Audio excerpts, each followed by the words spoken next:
నాకు కానరావే అని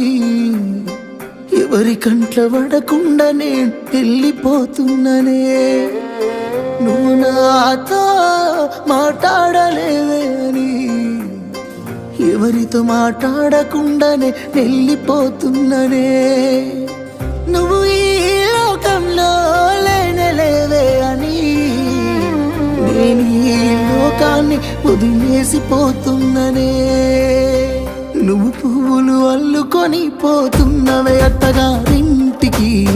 నే పువ్వులు జల్లుకొని పోతున్ననే కాలే కాటికి నువ్వు పువ్వులు అల్లుకొని పోతున్నవే అత్తగారి